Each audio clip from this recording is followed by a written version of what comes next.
अभिवादन स्वीकार कीजिए ब्रजेश मिश्रा का। और आप देखना शुरू कर चुके हैं द डिबेट। राष्ट्रीय स्वयंसेवक संघ के प्रमुख मोहन भागवत इन दिनों एक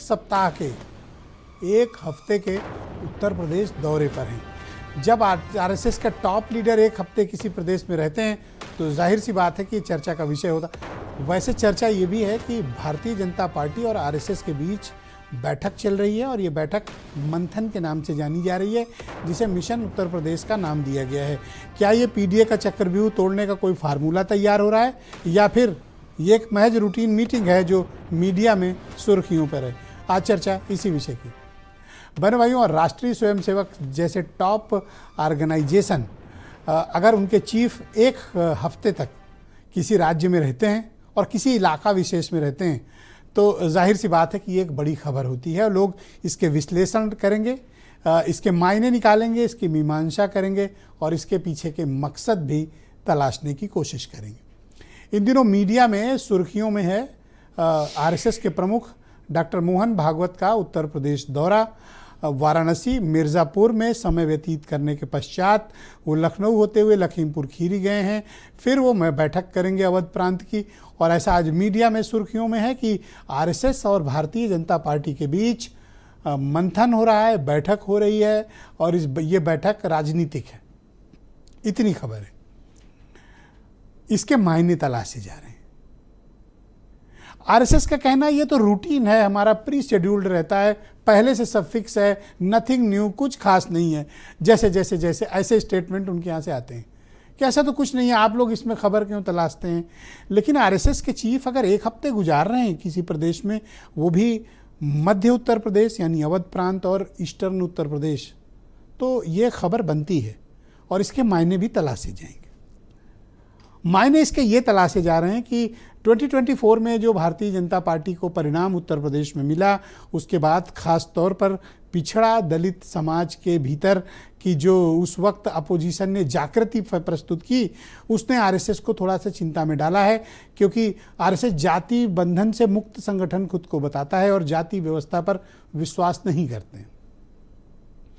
तो क्या ये पीडीए का जो फार्मूला 2024 में हिट गया था, इसको रोकने की पहल और कैसे समाज को संगठित करके वापस हिंदू वाली भावना भर के फिर से उनको एक कमिटेड वोट बैंक के रूप में प्रिपेयर करना है?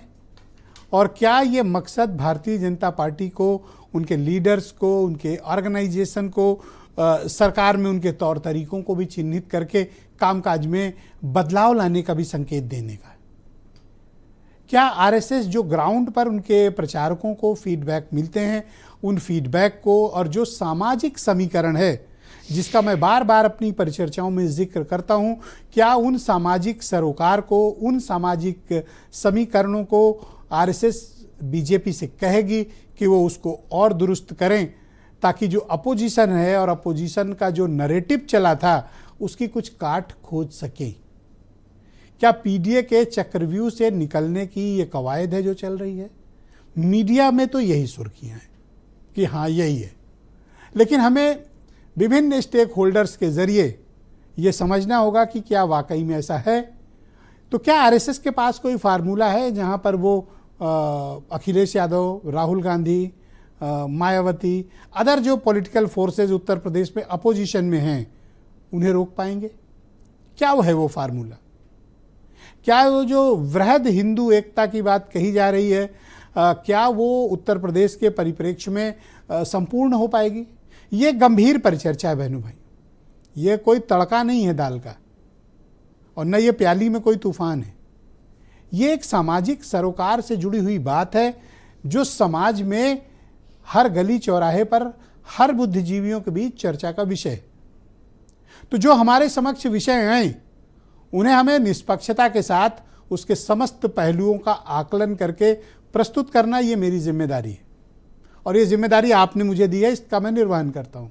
इसलिए मैंने सोचा कि इस पर एक चर्चा होनी चाहिए कि आरएसएस के चीफ का आने का जो तात्पर्य है, क्या वो पॉलिटिकल है या फिर सिर्फ अपने संगठन के दृष्टिकोण से वो आए हैं, ये उनका कोई पॉलिटिकल एजेंडा नहीं।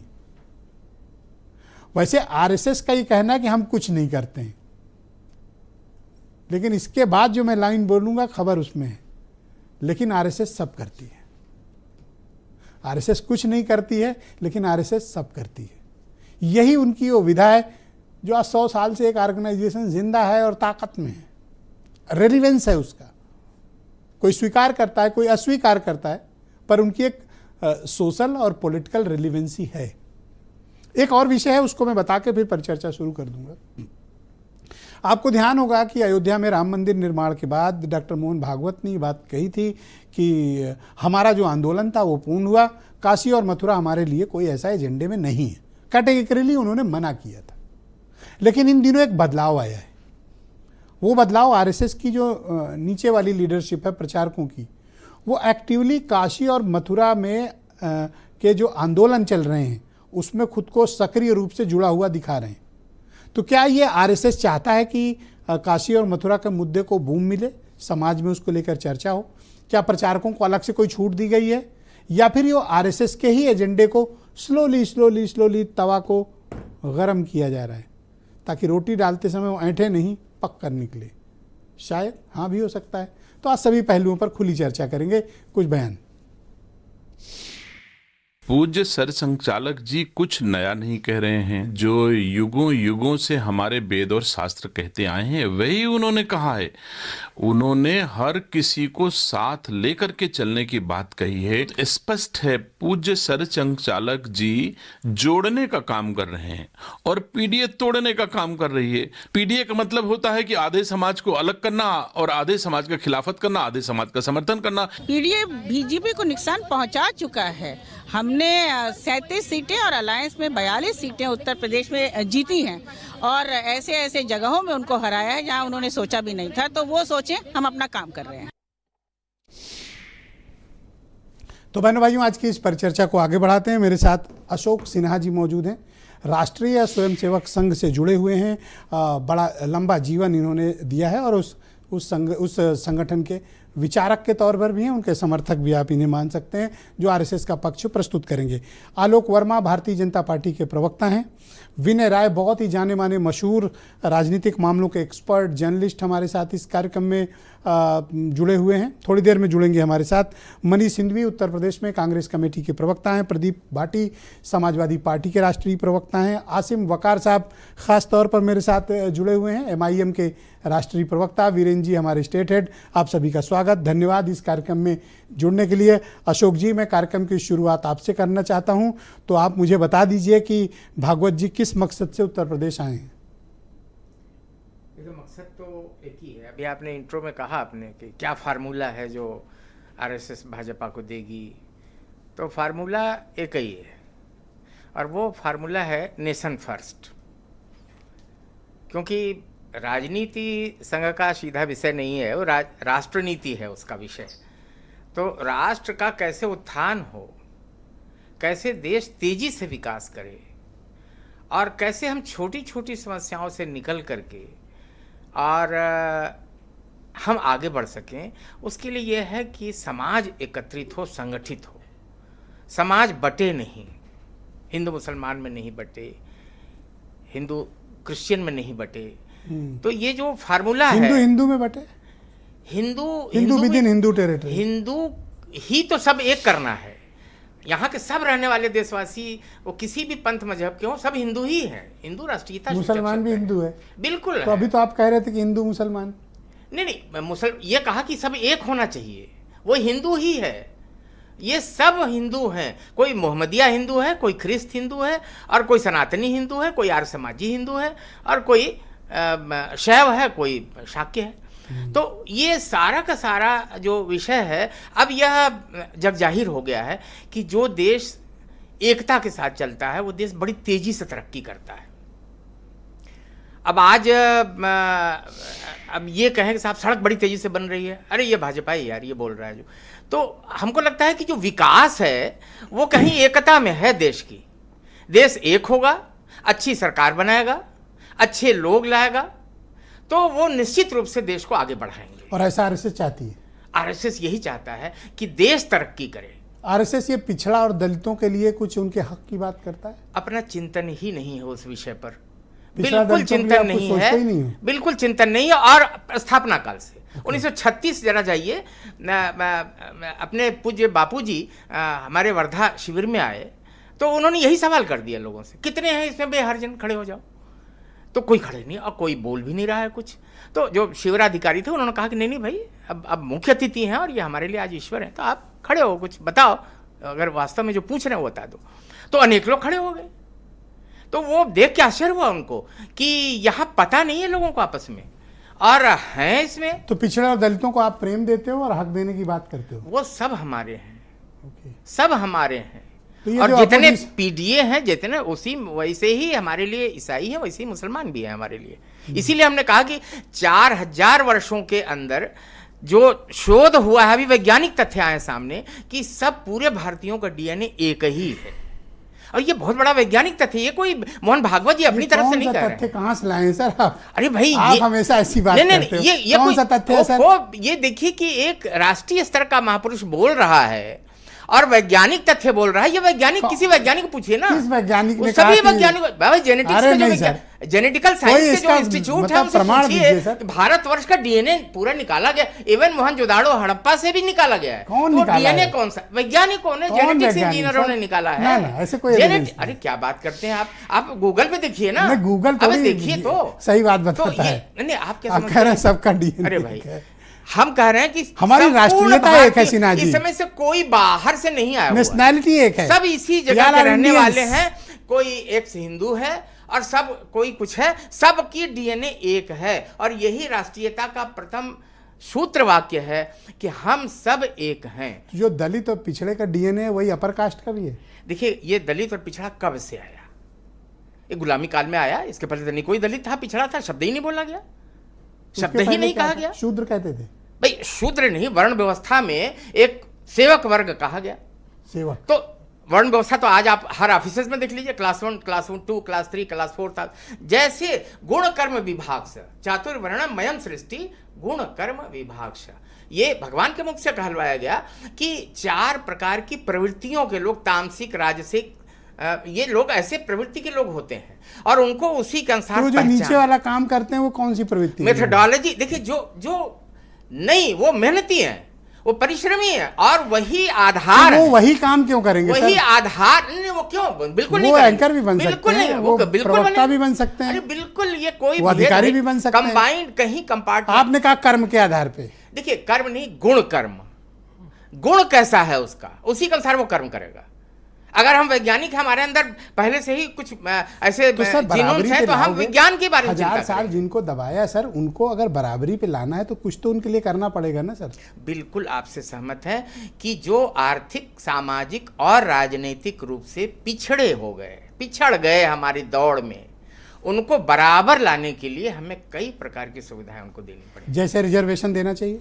बिल्कुल, इसीलिए जब तक विषमता रहेगी, जब तक भेदभाव रहेगा, जब तक इस देश में छुआछूत रहेगा, इसकी भावना रहेगी ऊंच नीच की, तब तक यह विषय रहेगा। ये उन्हीं को कहने दीजिए अभी है। जिनको इसकी आवश्यकता है। जब वो कहेंगे खड़े होकर के, हम उनको इतना सशक्त बनाना चाहते हैं कि वो खड़े होकर कहें कि हमें कोई आरक्षण नहीं ऑलराइट, चाहिए। शुक्रिया आपका। मैं इस पर चर्चा को आगे बढ़ाता हूं। प्रदीप भाटी समाजवादी पार्टी के प्रवक्ता हैं।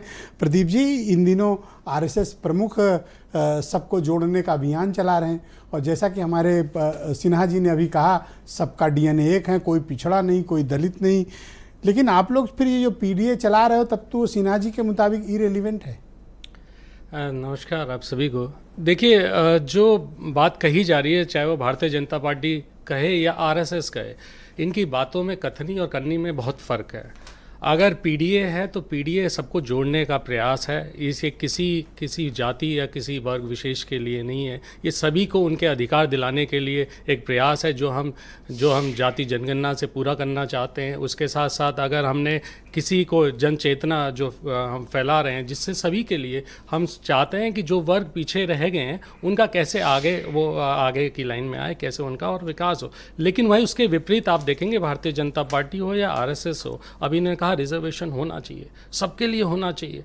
जब तक होना चाहिए जब तक आखिरी आदमी खड़ा नहीं हो। तो क्या ये जो पिछली भर्तियां हुई, शिक्षक भर्तियां हुई, उसमें जो हकमारी हुई पिछड़ों के साथ, दलितों के साथ, और जो होता आ रहा है, पिछली जितनी भी आप देखें भर्तियां देखें, सभी में लगभग ऐसा हो रहा है। पुलिस भर्ती में भी ऐसा हो, ये तो उत्तर प्रदेश के उदाहरण है, देश में ऐसा बहुत हो रहा है। किसी आरएसएस के किसी ने आवाज़ उठाई, किसी भारतीय जनता पार्टी के नेता ने आवाज़ उठाई कि ये गलत हो रहा है? उसके विपरीत अगर हाई कोर्ट भी ऑर्डर दे दे, ओबीसी कमीशन जो टीथलेस टाइगर इन्होंने खड़ा किया है, जिसकी कोई हैसियत नहीं है कुछ करने की, कि वो सिर्फ एक बयान जारी कर देता है, उससे अच्छा तो उसे बंद कर दिया जाए। कम से कम पिछड़े और दलित अपनी लड़ाई तो लड़ लेंगे। पीडीए का जो फार्मूला है उसकी काट के लिए इन दिनों आरएसएस ये सब एफर्ट कर रही है, तो फिर आप मुकाबला कैसे इनका करोगे? नहीं, देखिए ब्रिजेश जी, दोनों में फ़र्क है। ये चुनावी बातें हैं और एक सामाजिक न्याय की लड़ाई है, एक हक और सम्मान की लड़ाई है। आप उसको राजनीतिक रूप तो दे सकते हैं, लेकिन वो हक और सम्मान की लड़ाई है जो हर एक पिछड़ा दलित हमारे वो लेके रहेंगे, वो उसके लिए लड़ाई लड़ेंगे। वो किसी जाति के साथ जुड़ने की बात नहीं है। तो आपको ऐसा क्यों लगता है कि हक और हुकूक बीजेपी आरएसएस नहीं दे रही? आपको ऐसा क्यों लगता है? नहीं, आप देख ली, आप ट्रेंड देखिए, मैंने आपको बता रहा, आपने जैसे भर्तियों में देखा आपने कि किस तरह से हो रहा है। एक आंदोलन बताइए देश के अंदर, आज़ादी के बाद, मंडल कमीशन से पहले, बाद में मोदी युग पहले, बाद में एक आंदोलन बताइए जो पिछड़ों के लिए या फिर दलितों के लिए एक बड़ा आंदोलन किस आरएसएस ने या भाजपा ने खड़ा किया? एक आंदोलन मंडल कमीशन आया। अच्छा, ये उसके विरोध में पहले आरएसएस वाले बीजेपी के साथ मिलकर मंथन कर रहे हैं, आपको चिंता है कुछ? नहीं, मंथन तो शायद कुर्सी बचाने के लिए भी हो सकता है। मंथन तो दो इंजनों के बीच में कुशन देने का प्रयास भी हो सकता है। मंथन तो बहुत सारे अध्यक्ष नहीं चुना गया, उसके लिए भी हो सकता है, बहुत खींचतान चल रही है। ये मंथन आपस में करते रहें, लेकिन हमारी लड़ाई हक और सम्मान की है जी। वो तो जिसको कह देंगे वो बन जाएगा। नहीं, अगर ऐसा होता तो मोदी जी भी कुछ नाम जैसा मीडिया में आया प्रस्ताव लेके गए थे, अगर वो हो जाता तो फिर इतनी आसानी से हो जाता, तो फिर ये इंजनों का। बहुत शुक्रिया भाटी जी, हमारे साथ मौजूद रहिएगा। द्वितीय चरण में आपके बाकी विचारों को हम सम्मिलित करेंगे। आलोक वर्मा भारतीय जनता पार्टी के प्रवक्ता हैं। आलोक जी, बताइए कि आरएसएस और बीजेपी के मंथन में किसके हिस्से अमृत आया और किसके हिस्से विष? नहीं ना, किसी के हिस्से अमृत आया ना किसी के हिस्से विष आया। देश के हिस्से अमृत आएगा, हमारा तो प्रयास यही है। और मुझे लगता है कि संघ जो हमारा विचार परिवार है, उसके साथ मिलकर के हम देश को आगे बढ़ाने का चिंतन करते हैं, मनन करते हैं, उनके साथ बैठते हैं, उनके पौष्टिक विचारों को लेकर के आगे बढ़ते हैं। और मुझे लगता है कि जब पूरा देश आगे बढ़ेगा, साथ खड़ा होगा, मुझे लगता है कि एक नए मुकाम पर हिंदुस्तान पहुंचेगा। और वही प्रयास भारतीय जनता पार्टी कर रही है, और वही प्रयास लगातार जो संघ के हमारे जो पौधा है, संघ के हमारा जो नेतृत्व है, वो भी यही प्रयास कर रहा है। तो मकसद हम सबका एक है, साझा मकसद है, साझी लड़ाई भी है। और मुझे लगता है कि वो समय अब बीत चुका जब हम जातियों में बटे, हम धर्मों में बटे, मजहबों में हमारा बंटवारा हो। हमें साथ मिलकर के आगे बढ़ना होगा। और मुझे लगता है कि यही प्रयास भारतीय जनता पार्टी कर रही है और यही प्रयास संघ। तो आपको फिर पिछड़े और दलितों के हक के लिए सामने आना पड़ेगा ना, कि पिछड़े और दलितों के लिए वोकल होना पड़ेगा। आपने लास्ट पार्लियामेंट्री इलेक्शन में देखा कि पिछड़े और दलित इकट्ठा हुए, तो परिणाम क्या है? नहीं, देखिए, भारतीय जनता पार्टी एक ऐसी पार्टी है जो सबको साथ लेकर के चलती है। हम तो पुरजोर तरीके से कहते हैं सबका साथ, सबका विकास, सबका विश्वास और सबका प्रयास। तो मुझे लगता है कि जो बाकी दल है उनका अपना एक समीकरण है, अपना एक गणित है। समाजवादी पार्टी के साथ यदि बोल रहे तो उनका भी एक समीकरण है। पहले वो यम और वाई का था, इस बार पीडीए वो करते हैं। लेकिन पीडीए के पीछे क्या है, जो बाकी जातियां हैं, अधिकतर जातियां, उनको पता है कि उनका असली मकसद क्या है। परिवार डेवलपमेंट जो अथॉरिटी है अखिलेश यादव जी की, क्या किसी से छिपा हुआ है क्या? तो मुझे लगता है। और एक बात बताओ, सभी आपसे ज्यादा अपोजिशन के पास कुर्मी सांसद हैं, आपसे ज्यादा उनके पास कुशवाहा मौर्य सांसद हैं, आपसे अधिक, यानी आप बीजेपी से अधिक उनके पास पासी समाज के मेंबर ऑफ पार्लियामेंट हैं। आप फिर भी कह रहे हो कि वो परिवार डेवलपमेंट अथॉरिटी हैं। देखिए, मुझे लगता है कि जो मेन जातियां मैंने गिनाई इनको। नहीं, सिन्हा जी, लॉजिक है इस बात में? ब्रजेश भाई सर बीच में ना बोले सर, प्लीज कंटिन्यू जी। ब्रजेश भाई, मुझे लगता है कि पिछला इलेक्शन निश्चित रूप से हमारे लिए बहुत बेहतर नहीं रहा। जितनी उम्मीदें हमें उत्तर प्रदेश में थी, शायद कुछ लोग बरगलाने में सफल रहे, और कह सकते हैं वो हमारी हार है। लेकिन मुझे लगता है कि बहुत वक्त सर है एक हमारे लाइन पास। आप और कुर्मी 2000 कुशवाहा और पासियों पे भी बोल देते सर। नहीं, सभी सभी हिंद के निवासी सभी जन एक है। मुझे लगता है कि वो एक शेर है ना, कि मैं ना कहता था मेरे घर में खुशी आएगी, शर्त इतनी अब है कि जिस पहले कम्युनिटी तुम्हें के आना आलोक होगा। हैं तो मुझे उसकी आवाज भी नहीं बोल उठा रहे हैं। देखो मुझे उठाना पड़ रहा है। देखिए सबकी, मुझे याद सबकी दिलाना पड़ रहा है आवाज, कि सबसे ज्यादा ब्रजेश भाई, सबकी आवाज भारतीय जनता पार्टी में है। थैंक यू वो सर। किसी भी धर्म का हो, किसी भी संप्रदाय का हो, किसी भी मजहब का हो, और आपकी किसी भावना भी का जाति स्वागत। का हो। अब सेकंड राउंड में अपनी बारी की प्रतीक्षा करें। मैं मनीष सिंघवी को आमंत्रित करता हूं, उत्तर प्रदेश में कांग्रेस कमेटी के प्रवक्ता हैं। मनीष जी शुक्रिया आपका। तो आरएसएस इतना इफर्ट कर रहा है, कैसे बच पाओगे आप? मुझे तो अब आपकी पॉलिटिकली चिंता होने लगी है। उनके पास बड़े फार्मूले हैं और आपके पास विचार परिवार भी नहीं है। मैं 3-3.25 मिनट में इनका सारा पाखंड जो है स्पष्ट कर दूंगा यहीं बैठे बैठे। आपने अपने ओपनिंग स्टेटमेंट कहा ये वृहद हिंदू एकता की बात कर रहे हैं, तो यहाँ से शुरू करते हैं कि इनके क्या 2 पद बहुत महत्वपूर्ण हैं संघ में, एक सरसंघ चालक का और एक सरकारवाह का। अब तक 6 सरसंघ चालक हुए हैं, KB हेगड़ेवार जी, MS गोलवलकर जी, MD देवरस जी, राजेंद्र सिंह जी, KS सुदर्शन जी, मोहन भागवत जी, जिसमें 5 ब्राह्मण हैं, 1 क्षत्रिय हैं।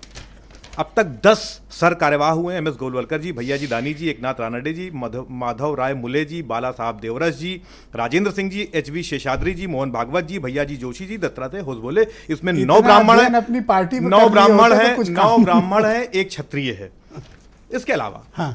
इनकी जो सोच है दलितों के प्रति वो बता दूं। जब संविधान बन रहा था तो इनको बड़ा ऑब्जेक्शन था उस पर कि साहब वो मनुस्मृति को शामिल नहीं किया गया, विदेशी संविधान है, हम इसको खारिज करते हैं। जो आरएसएस का मुख्य पत्र है ऑर्गेनाइजर, उसका 30 नवंबर 1949 को और 6 फरवरी 1950 को 2 आर्टिकल पब्लिश किए गए जिसमें कहा गया कि हम इस संविधान को नहीं मानते हैं। और 1966 में गोलवलकर जी की जो पुस्तक आई, 1950 की मैं अपनी बात पूरी कर लूं, मैं अपनी बात सर? पूरी कर लूं, मैं पाखंड कुछ मैं अभी यहां तक ताजा आऊंगा, मैं परिप्रेक्ष्य अभी यहां तक आऊंगा ना, आगे मुझे बोलने तो हाँ, 3 मिनट का मौका continue, दीजिए। please। बंच ऑफ थॉट्स, उसमें भी यही कहा गया। मनुस्मृति वो है जो कहती है कि शूद्रों का काम जो अपर कास्ट के लोग हैं उनकी सेवा करना है। 2000 अभी आज तक आ जाऊं, 2015 के बिहार में आदरणीय मोहन भागवत जी ने कहा कि आरक्षण की समीक्षा होनी चाहिए, यानी कितने ये प्रो दलित हैं वो इस स्टेटमेंट से समझ लीजिए आप। जब बहुत सारा विरोध हुआ तो 21 में वापस आ गया कि नहीं साहब नहीं होना चाहिए, नहीं होना चाहिए। तो अगर आपने स्टेटमेंट दे दिया तो कायम रहते। तो आपकी जो स्पष्ट है, दूसरी बात आपको ये वृहद हिंदू एकता की बात करते हैं ना, वृहद हिंदू एकता की हिंदू एक और सबका डीएनए एक है। मैंने तो बता दिया आपको ना कि वृहद हिंदू एकता की है कि सिर्फ आपको चूरन देंगे, डेविड का भी, मंसूर का सिर्फ भी, आपको चूरन देंगे, सारी ताकत अपने हाथ में रखेंगे, वो बता दिया ना और मैंने राम आपको। कुमार का भी।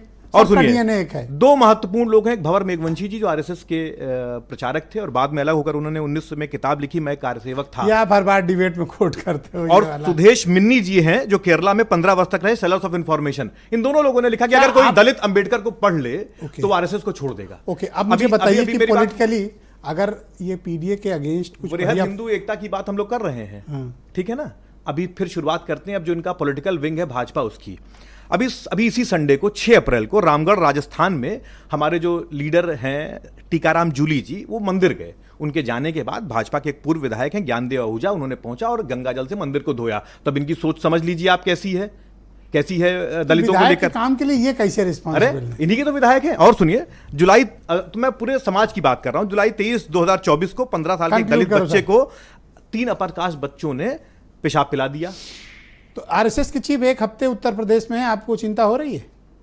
मुझे चिंता इस बात की है कि जो इनका ये पाखंड है ये समाज के सामने लाया जाए और इनको बताया जाए कितने अपने मानसिकता से कितने समाजवादी हैं और इनका पाखंड विनय राय एक्सपोज बहुत होना ही जाने चाहिए। माने पत्रकार हमारे साथ जुड़े। विनय जी, आजकल मीडिया में सुर्खियां हैं काफ़ी ज़्यादा कि संघ के प्रमुख 1 हफ्ते के उत्तर प्रदेश दौरे पर हैं, बीजेपी आरएसएस के बीच मंथन चल रहा है।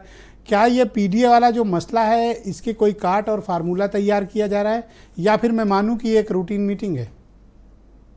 देखिए विजय जी, सबसे बड़ी बात है कि अभी संघ की विचारधारा से प्रेरित जो प्रवक्ता बैठे उन्होंने कहा कि हम तो भाई समग्र में विश्वास करते हैं, हमारे लिए कोई जाति नहीं है, सबका डीएनए एक है।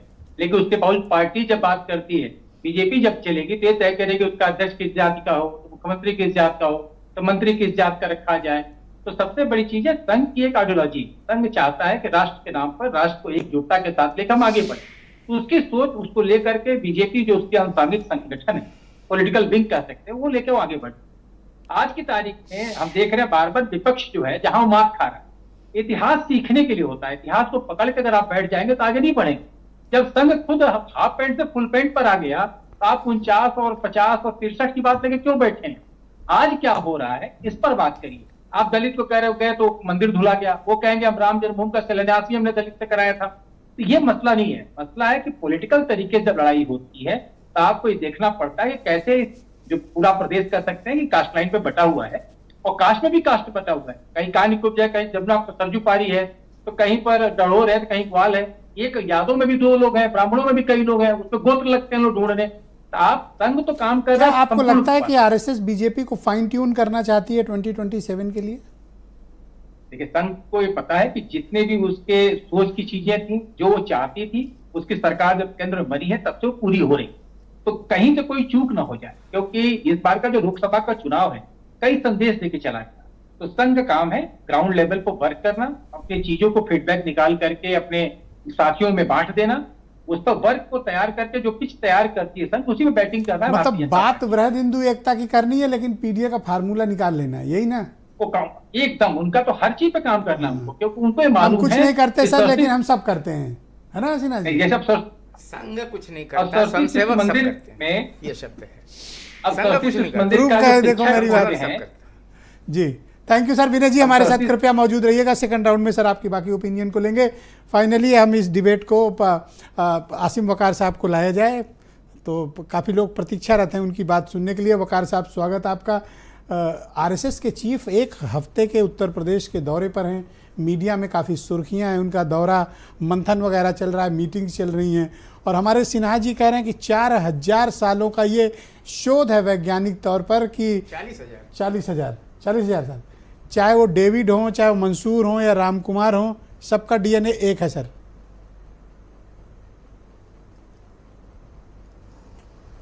अब सर आपने मुझे बुलाया है और आप मुझसे उम्मीद कर रहे हैं कि अशोक सिन्हा साहब की जैसे विचारों पर मैं बात करूंगा।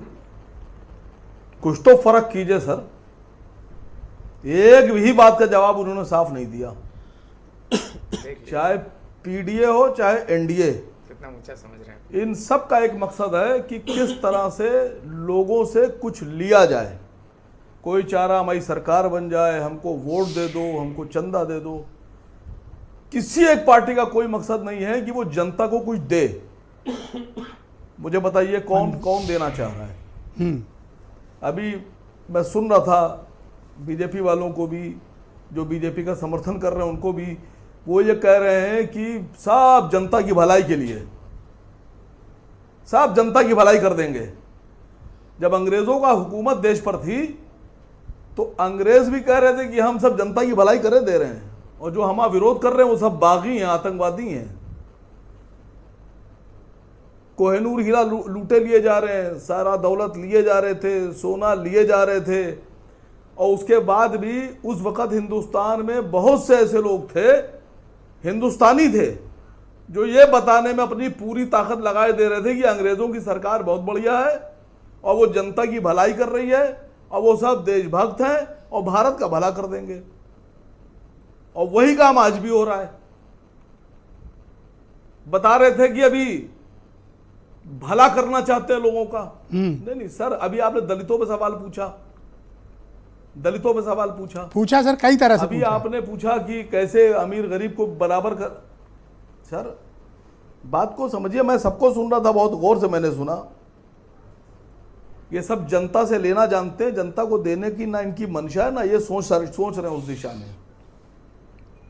पर आरएसएस भाई कहती है सीधी सी सर बात कि है, हम आप जनता प्रेम को बांट क्या दे रहे रहे हैं? हैं, भाईचारा बांट रहे हैं, हक और हुकूक बांट रहे हैं, और दलितों पिछड़ों को तो सिन्हा जी गले से लगाने को तैयार हैं सर।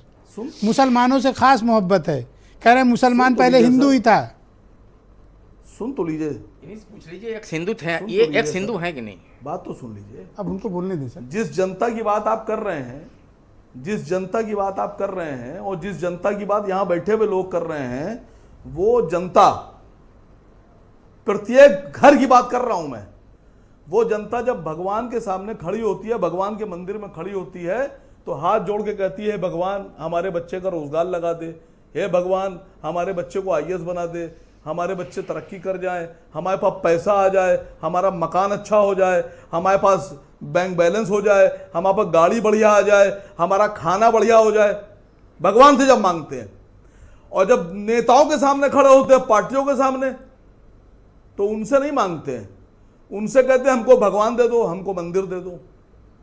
और भगवान के मंदिर में ये सब चीजें मांगते हैं। जिस दिन इस जनता ने जो भगवान से मांग रहे हैं वो सरकार से मांगना शुरू कर दिया, उस दिन देश की हालत पलट जाएगी सर। ये बार बार सिन्हा जी मुझसे कह रहे हैं कि ये डीएनए वाला पूछो, कैसे पलट जाएगी? ये बार बार मुझसे कह रहे हैं डीएनए पूछो। सर बता रहा हूं आपसे जी सर, ये बार बार मुझसे कह रहे हैं डीएनए वाली बताइए बात सर। क्यों नहीं पूछ रहे हो आप? सिन्हा जी कह रहे हैं। नहीं सर, एक साहब हमसे कह रहे थे, बहुत पहले बैठे थे, तो वो भी बार बार कह रहे थे कि आपके पूर्वज भी हिंदू, आपके पूर्वज भी ये थे, आपके पूर्वज भी ऐसे थे, आपका डीएनए हमारा। तो हमने साहब, कल को बंदर आएगा और कहेगा साहब आपके पूर्वज पहले बंदर थे और आप बंदर बन जाइए, तो क्या सर अब हम बंदर भी बन जाएंगे क्या? वो थ्योरी कट गई। नहीं बताइए मुझे, कल को भाई विज्ञान ये कहता है कि बंदर से आदमी बना, तो कल को बंदर कर कहेंगे कि साहब आपके पूर्वज बंदर थे, अब आप बंदर बन जाइए वापस से। अब एक सेकंड रुक जाओ, तो क्या हम बंदर बन जाएंगे? यही सर? बात फंस गई है। सिन्हा जी 20 सेकंड में क्विक रिप्लाई दे दो सर। भाई वो डार्विन का सिद्धांत वो खत्म हो गया भैया। अब तो अगर बंदर से मनुष्य बनता तो अभी बनता होता। अभी 1000-2000 सालों में कोई तो बंदर मनुष्य बनता हुआ दिखाई पड़ता। ये जो कम्युनिस्टों की आप इतिहास पढ़ के और उनका थ्योरी पढ़ करके और जो विकास का सिद्धांत प्रस्तुत कर रहे हैं, मैं यह कह रहा हूं कि सब एक हैं। Thank you sir. अब रुक जाओ सर। वकार साहब 20 सेकंड में आप चाहें तो इन्हें जवाब दे सकते हैं। सर देखिए, मैंने एक दिन आपके चैनल पे बोला था, देखिए अशोक सिन्हा साहब का जो धर्म है वो है सनातन, और हिंदुस्तान में मैं सनातन उसको मानता हूं जो मनुस्मृति मानेगा, जो मनुस्मृति की वर्ण व्यवस्था में विश्वास रखता है, जो मनु की बात मानता है, जो मनु का संविधान मानता है, वो सनातन। इस पर एक रिसर्च करा लीजिए। अच्छा अब रुक जाओ, बात मनीष फंसी सिंघवी गई साहब है। बैठे हैं, चलो सिन्हा जी किसी कंप्लीट दलित को फोन लगाइए, रुक जाओ सर, रुक जाओ सर। किसी आदिवासी को अब रुक लगाइए, जाओ सर, एक और उससे सेकंड। पूछे क्या तुम शांत एक मनुस्मृति सेकंड रुक जाओ मानते हो? सर। बोलिए सिन्हा जी। और जो मनुस्मृति सनातन नहीं का मानता अर्थ होता है, है जो मनुस्मृति नहीं जिसका मानता है, आदि मैं उसको अंत न पता सनातन चले। नहीं मानता। सनातन का अर्थ होता है कि अति मनुस्मृति प्राचीन, वाली बात जिसका कर कि रही थी। प्रारंभ कहां से वही पता ही नहीं हो। मनुस्मृति मानते वह हो? एक और मनुस्मृति बहुत बाद की एक दंड संहिता है। ओके। एक आप दंड मानते हो संहिता नहीं है। मानते आप हो? हम पूरे समाज, पूरे विश्व के रचना की गोल बात गोल मत कर रहे घुमाओ, हैं। हाँ या आप ना? उसमें कानून की बात कर रहे हो। दंड मनुस्मृति संहिता है। मनुस्मृति यस और no? Sinha ji no. No. Okay. हैं? इनके लोग कहते हैं ना, इन्होंने कह दिया सर। वे कौन तो सी मैं मानूंगा इस मनुस्मृति? बात 6 को। प्रकार की मनुस्मृतियां हैं। वीरेंद्र सिंह जी हमारे स्टेट हेड हर युग में एक मनु थैंक यू है। सर। वीरेंद्र जी बताइए भाई, ये आरएसएस के चीफ एक हफ्ते यूपी में क्या कर रहे हैं और बड़ा हैपनिंग चल रही है यूपी में, बात क्या है? देखिए, आरएसएस ने जो बात आई है निकल कर कि बनारस में ये बोला है कि शमशान, मंदिर और पानी, इन पर सभी का हक होना चाहिए, सभी हिंदुओं के लिए बराबर है। तो ये बहुत सारी बातें ऐसी आती हैं संघ के द्वारा जो मानवीय मूल्यों से जुड़ी रहती हैं। उनका राजनीतिक संबंध भाजपा या किसी दल से नहीं दिखाई पड़ता। कई बार बीजेपी के खिलाफ और इतर उनकी बातें जाती हैं। ये जरूर है कि वो भाजपा के लिए सटीक बैठता है उनका कार्यक्रम, भाजपा को फायदा मिलता है उनके काम से, और कहा जाता है कि वो बीजेपी के पेरेंटल संगठन हैं, उनसे वहाँ पर लोग वहीं से निकलते हैं, शिक्षा लेते हैं, उनसे मार्गदर्शन प्राप्त करते हैं। लेकिन अखिलेश यादव ने जो उत्तर प्रदेश में खास तौर से पीडीए का नारा दिया है, वो एक बीजेपी के लिए बहुत बड़ा सिरदर्द बना हुआ है। और वो सिरदर्द तब महसूस हुआ जब लोकसभा चुनाव में बीजेपी उत्तर प्रदेश में हार गई बुरी तरह से और पीडीए ज़्यादा सीटें जीत लाया। ये बात भले न स्वीकार कर पाई हो भाजपा, लेकिन उसकी काट आज तक ये ढूंढ नहीं पाए। बीच में एक संभावना बनी थी थोड़ी सी, जब योगी आदित्यनाथ ने एक नारा दिया कि बटोगे तो कटोगे। तो ये नारा दिल्ली के चुनाव में और जम्मू के चुनाव में काफ़ी चला और दिल्ली में ये लोग सरकार बना ले गए भाजपा वाले। पीडीए वहाँ पर कमज़ोर पड़ गया, लेकिन वो इतना दमदार नहीं थी दिल्ली और वहाँ की जीत कि वो लोकसभा के हार की भरपाई कर सके। आज भी वो कसक बाकी है और अब वो नारा भी बटोगे कटोगे वाला उतना दमदार रह नहीं गया, कमज़ोर पड़ता नज़र आ रहा है जी। तो बीजेपी के सामने यह है कि यूपी में जब 27 का चुनाव आएगा तो इधर मायावती के एक एक सिपह सालार समाजवादी पार्टी की ओर जा रहे हैं। वो दलित वोट अगर फिर उधर ही भाग गया तो अब की बार बड़ी मुश्किल खड़ी हो जाएगी। हालांकि भाजपा ने अपने संगठन में, सरकार में दलितों को, ओबीसी को काफ़ी पद दिया है, लेकिन भाजपा में पद बड़ा बड़ा मिल जाता है, लेकिन दलित महसूस नहीं कर पाता कि भाजपा उसकी पार्टी है। वो मायावती को पहले देखता है, लेकिन मायावती कमज़ोर नज़र आती है तो फिर वो भटक जाता है। आप ये कह सकते हैं कि जैसे पेंडुलम होता है, एक बार इधर जाता है एक बार उधर जाता है, तो पेंडुलम की तरह कई बार दलित वोट बैंक इधर उधर खिसक जाता है और वो बीजेपी को मिल जाता है, कभी समाजवादी पार्टी को मिल जाता है और इसी का नतीजा रहा है लोकसभा चुनाव। ब्रजेश जी, पीडीए जातियों का एक संकुल है और भाजपा भी जातियों को साथ लेकर ही चलती है।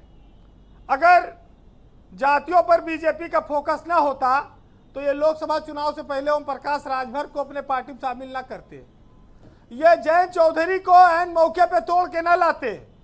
इनको मालूम था कि इन सब जातियों को जोड़कर उत्तर प्रदेश में हम सरकार बनाएं, और आप सोचिए अगर ये लोग ना होते लोकसभा चुनाव में तो बीजेपी को शायद ज़्यादा नुकसान उठाना पड़ सकता था।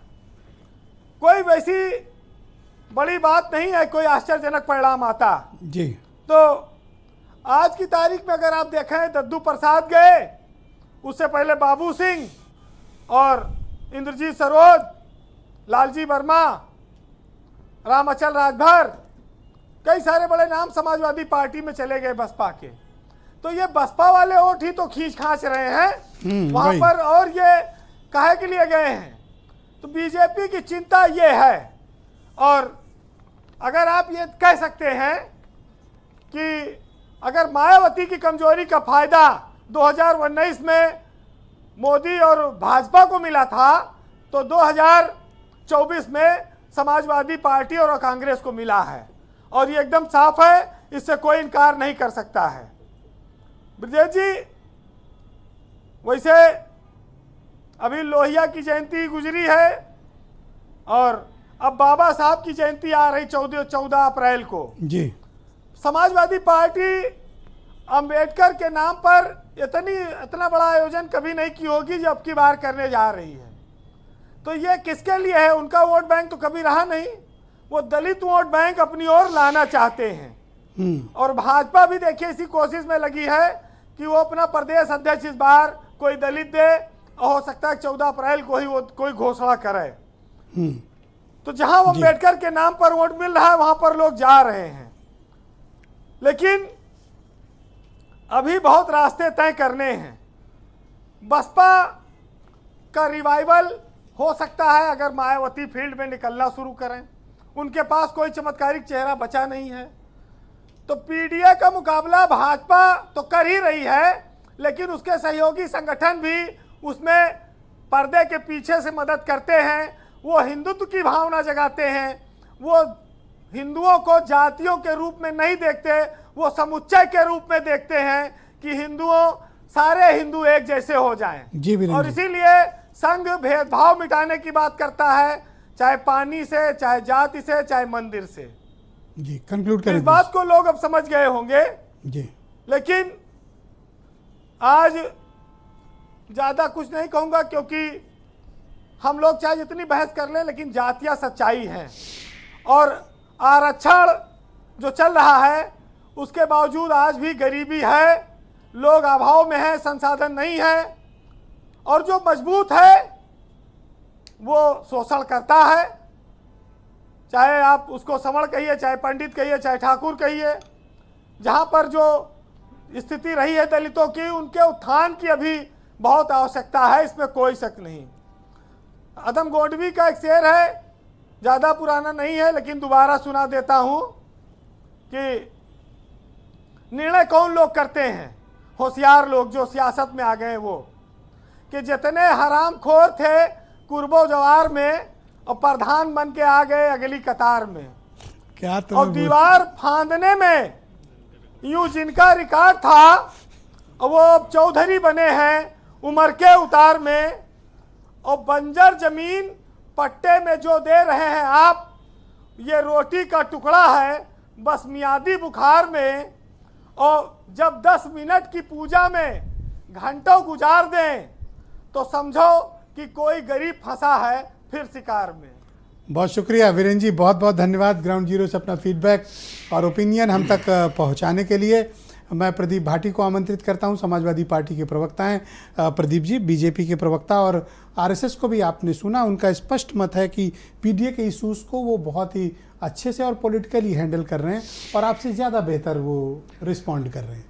देखिए, हम पॉलिटिकली हैंडल तो ये हमेशा करते रहते हैं, क्योंकि पॉलिटिक्स मशीन है। जैसे भारतीय जनता पार्टी के लिए कहा जाता है कि चुनाव की एक मशीन है, चुनाव की एक मशीन है, आप चुनाव पे चुनाव लें, लेकिन उससे क्या देश के गरीबों का, पिछड़ों का, वंचितों का भला हो जाएगा? क्योंकि उसकी तरफ इनकी ना इच्छा है, ना इसके तरफ ये कोई कार्य कर रहे हैं। भारतीय जनता पार्टी हो या आरएसएस हो, तो आरएसएस ने तो चुनाव की पिच बना के तैयार करती है भारतीय जनता पार्टी के लिए, और आप देखेंगे कि किस तरह से पिछड़ों में बंटवारा हो जाए, दलितों में बंटवारा हो जाए, ये उसी में लगे रहते हैं। फिर जातियों में बंटवारा, फिर धर्मों में बंटवारा, और आजकल तो माइनॉरिटीज़ के में भी ये अपनी कोशिश जारी रखे हुए हैं, पसविंदा और अहमदी मुसलमानों की बात कर रहे चाहते हैं मुसलमान। नहीं, मोहब्बत है तो पहले आप उसको इजहार तो करिए, आप बताइए तो सही कि आपने के लिए कितना नहीं, अच्छा आप कानून करिए तो आप सारे प्रोफेसर, शिक्षा से लेके प्रोफेसर तक आप बैठाएंगे, एक जाति के, दो जातियों के, क्या है इस प्रदेश के अंदर थानों से लेके, तहसीलों से लेके, जिला अधिकारियों से लेके एक जाति, माननीय मुख्यमंत्री जी की जाति के सबसे ज़्यादा लोग नहीं बैठे हैं? क्या ये सच्चाई नहीं है? जब कहाँ पिछड़े रह जाते हैं, कहाँ दलित रह जाते हैं। एक्चुअली में इनका चाल चलित चेहरा ना पहले बदला है ना आज बदला है। सबसे पहले आरक्षण की जब शुरुआत हुई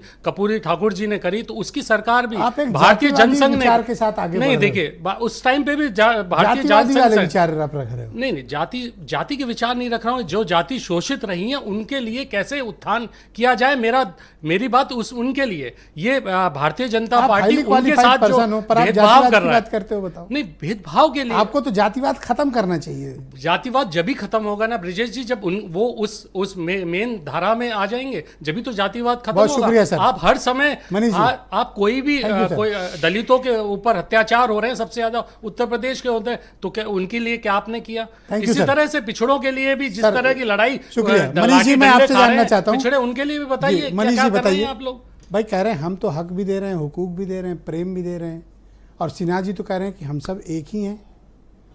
और क्या सबूत दें? ये क्या नस काट लें अपनी और क्या कर डालें जिससे साबित हो कि प्रेम करते हैं? कहने और करने में फर्क है। इसको पाखंड कहते हैं कि जब हम करते कुछ और हैं, कहते कुछ और हैं। गुजरात में जहाँ पर 30 साल से इनकी सरकार है, एक बच्चा पगड़ी और चश्मे में फोटो लगाता है और लोग उसको दौड़ा के मारते हैं सवर्ण। वहां पर आप मानसिकता तो बदल नहीं रहे। एक घटना से आप उसको, एक घटना में 10 घटना गिना दूं, आप समय दे दीजिए। मैं लिख के लाया हूं, घटनाएं गिना दूं। मैं इसलिए नहीं कर रहा हूं क्योंकि आप भी इस बात को मानेंगे, इस बात को, जो पावर सेंटर्स हैं उस पर आपका कब्जा है, नीतियां आप तय करेंगे, वहां पर आप बैठने नहीं देंगे। आरक्षण से लेके हर जगह आपके बयान आएंगे, आपका सांसद कहेगा कि हम संविधान बदल देंगे, आप कहेंगे आरक्षण हट जाना चाहिए। तमाम आप मंदिर धुलवाएंगे दलित के जाने के बाद। आपकी जो सोच है वो तो बदल नहीं रही है। डॉक्टर अंबेडकर को लेकर उनकी मूर्तियां फोड़ी जाएंगी, अभी मध्य प्रदेश में फिर तोड़ी गई उनकी मूर्ति, उस पर कालिख लगाई गई। तो आप सवाल इस बात का, आपको 60 साल मौका मिला तो आपने कौन सा बहुत बड़ा परिवर्तन कर हमने तो शुरुआत, आज तो इनसे सत्ता छीनने के लिए आप तरह तरह की हमने तो शुरुआत भले प्रस्तुत करें। अरे हमने तो शुरुआत 1950 से कर दी, जब हम संविधान लाए। हमने उसमें बराबरी, एक दलित प्रदेश अध्यक्ष आपसे बर्दाश्त नहीं हुआ। दलित प्रदेश अध्यक्ष, हमारा राष्ट्रीय अध्यक्ष दलित है, आप निगलेक्ट कर देंगे। और हम संविधान जो लेकर आए जिसमें आरक्षण की व्यवस्था लाए, समानता की बात लाए, उसको आप खारिज कर देंगे? ओके, विनय राय जी आप मुझे बताइए, आलोक वर्मा भी मेरे साथ जुड़ चुके हैं। आलोक जी तो बताइए, ये तो आपके ऊपर इल्जाम लगा रहे हैं सर कि आप दलित पिछड़ा विरोधी हो, एविडेंस के साथ बोल रहे हैं ये लोग, तो आपने इन्हें जवाब देना चाहिए। नहीं, हमको क्यों जवाब देना चाहिए? मुझे लगता है कि देश की जनता इनको जवाब दे रही है।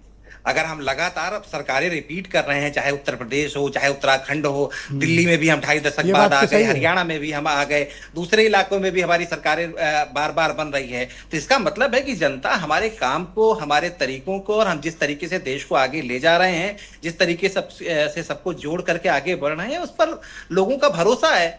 मुझे लगता है कि कांग्रेस को आत्मचिंतन उन्हें करना चाहिए कि वो कई इलाकों में पूरी कोशिश करने के बाद क्यों हार रहे हैं, जनता उनके ऊपर भरोसा क्यों नहीं कर पा रही है। उत्तर प्रदेश में हम तीसरी बार सरकार बनाने जा रहे हैं और निश्चित रूप से इसलिए बनाने जा रहे हैं। काफी लॉजिकल बात आलोक वर्मा ने कही, काफी लॉजिकल बात है। कंटिन्यू। नहीं, मुझे लगता है कि ब्रजेश भाई की चिंता इनको करनी चाहिए। हम तो अपनी चिंता कर रहे हैं। आपकी चिंता तो आरएसएस कर रहा है, ये किस इनकी चिंता कौन करे? हमको लगता है सब लोग मिलकर इनकी चिंता करो। और सिन्हा जी थोड़ा कांग्रेस के लिए भी चिंतित हो। नहीं, चिंतित हैं, मगर इनके साथ दिक्कत ये है कि ये कहते हैं देश जाए भाड़ में, ऐसा इससे इन्हें मतलब नहीं। बस यही चाहते हैं कुनबे में मुख्तारी बनी रहे। एनी हाउ हमारा जो कुनबा है, हमारा जो परिवार है, देश की ये इतनी चिंता करते हैं, देश जाए चले भाड़ में। आपने मेरे पर साफ इल्जाम है ये, तो मुझे जवाब देना पड़ेगा। और मैं बोलने दे 1960 से सर 20 सेकंड है आपके पास। 1960 से मैं शाखा में जा रहा हूं और तब से मैं ये पढ़ रहा हूं, संघ पे गीत गाते हैं हम लोग, कि पथ का अंतिम लक्ष्य नहीं है सिंहासन चढ़ते जाना, सब समाज को लिए साथ में आगे है बढ़ते। लेकिन सिंहासन ब्राह्मणों को देंगे नहीं। ये हमारा जो है सब समाज को लिए साथ में आगे है बढ़ते जाना। सिंहासन पे राम कुमार को भी बिठाओ। नहीं, सिंहासन हमारा लक्ष्य ही नहीं। अरे हमारा लक्ष्य सिंहासन में आलोक वर्मा को भी बिठाओ। समाज एक जब जाएगा आगे आएगा, सिंहासन नहीं देंगे। Sir thank you sir. Vinay Rai sir थोड़ा सा सहयोग करें, आज वक्त कम है सर। विनय राय जी आप मुझे सर बताएं कि क्या वाकई में बीजेपी ने जो उसको जीत हासिल हो रही है राज्य दर राज्य केंद्र में, क्या जातियों की राजनीति को उसने इरेलीवेंट किया है या अभी भी जातियों की राजनीति प्रभावी है? देखिए, जातियों की राजनीति हमेशा प्रभावी है और रहेगी प्रभावी, और प्रभावी न होती तो अभी लोकसभा का परिणाम कुछ और आता। लेकिन ये मानकर चलिए कि भारतीय जनता पार्टी में इस समय नरेंद्र मोदी नाम का एक ऐसा ब्रांड इनके पास है जो कि हर फार्मूले को फिट कर देता है। ओबीसी में सबसे बड़ा चेहरा, हिंदुत्व के नाम पर आपने देखा है कि गुजरात के समय से लगातार उनके दामन पर दाग लगे, चाहे उनको गुजरात मॉडल विकास का कहिए, तो एक पैरामीटर उन्होंने सेट किया और एक आम जन ने, मैं कह सकता हूं पूरे देश में उन्होंने अपनी एक अलग छाप। सत्ता में आने के बाद जो उनकी स्कीम चली उसने भी एक तरह से ग्रास रूट से लेकर गरीबों को एहसास कराया कि सरकार उनके लिए। और आज भी देखिए जो अनाज बांटे जा रहे हैं, अगर सरकार को लगता है कि अगर सिर्फ विकास मॉडल से काम चलता तो सारे वेलफेयर स्कीम जो खासतौर से इसको कहते हैं रबड़ी को बंद कर दे बांटना, अभी समझ में आ जाएगा। लेकिन एक बात समझना पड़ेगा कि भारतीय जनता पार्टी के पास सोचने के कई यंत्र हैं, काम करने के भी, जमीन के पर्दे के पीछे भी कई यंत्र हैं, जो कि विपक्ष के पास इस समय नहीं, और उसका विपक्ष को नुकसान हो रहा है। और भारतीय जनता पार्टी इस समय फुल फॉर्म में बैटिंग कर रही है और अपने हिसाब से उस चीजों को परफॉर्म करते जब आगे बढ़ती है, जब आदमी जीतता है, विरोधी अपना हौसला ऐसे ही छोड़ देता है। और विपक्ष इस समय धराशायी है, विपक्ष को ये समझ में नहीं आ रहा है किस फार्मूले पे काम एग्जैक्टली ये एक उनका फार्मूला हिट हुआ है, उसी को बार बार अगर पकड़े रहेंगे तो जरूरी नहीं कि 27 में या 29 में कोई फार्मूला दोबारा हिट हो। बहुत शुक्रिया सर। मैं आसिम वकार साहब को आमंत्रित करता हूं। वकार साहब, एक खबर आई है मीडिया में कि आरएसएस मुसलमानों को अपनी शाखा में आमंत्रित करता है, इनवाइट करता है। कुछ एक कंडीशंस हैं, जैसे ध्वज को प्रणाम करिए, आरएसएस के विचार को मानिए और आइए हमारी शाखा में सम्मिलित होइए। जो राम और कृष्ण के विचार को मानते हैं वो लोग आएँ। और ऐसा आरएसएस के कार्यकर्ताओं ने संघ प्रमुख से पूछा तो उन्होंने अलाउ किया कि मुसलमान संघ की शाखा में सम्मिलित हो। क्या मुसलमानों का दिल पिघलेगा सर?